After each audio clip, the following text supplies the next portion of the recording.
আসসালামু আলাইকুম ওয়া রাহমাতুল্লাহি ওয়া বারাকাতুহু। আমি আব্দুল্লাহ রাইয়ান। 1 থেকে 10 পর্যন্ত হাদিস শিখব। চলুন শুরু করা যাক। বিসমিল্লাহির রহমানির রহিম। 1 নম্বর হাদিস শরীফ, কালান নবী সাল্লাল্লাহু আলাইহি ওয়াসাল্লাম আখলিস দীনাকা ইয়াকফিকাল আমালুল কলিল।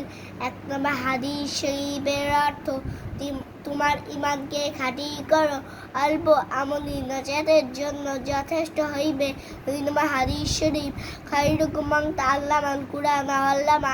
2 নম্বর হাদিস শরীফের অর্থ, তোমাদের মধ্যে সর্বোত্তম ওই ব্যক্তি যে কোরআন মাজিদ শিক্ষা করে এবং শিক্ষা দেয়। 3 নম্বর হাদিস শরীফ, তাবুল ইলমি ফারিদাতুন আলা কুল্লি মুসলিম। ইলম তলব করা প্রত্যেক মুসলমানের উপর ফরজ। 4 নম্বর হাদিস শরীফ, আত-তুহুরু শাত্রুল ঈমান, পবিত্রতা ঈমানের অঙ্গ। 5 নম্বর হাদিস শরীফ, মিফতাহুল জান্নাতি সালাহ, নামাজ বেহেশতের চাবি।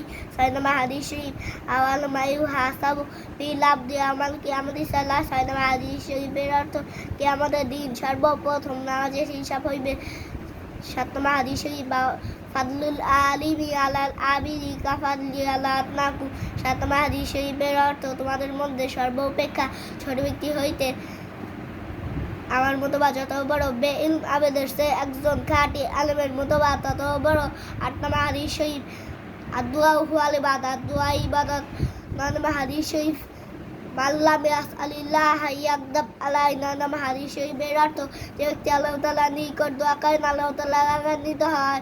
10 নম্বর হাদিস শরীফ, লা ইয়ারহামুল্লাহু মান লা ইয়ারহামুন নাস। 10 নম্বর হাদিস শরীফের অর্থ, আল্লাহ তাআলা ওই ব্যক্তির উপর রহম করে না যে মানুষের উপর রহম করে না।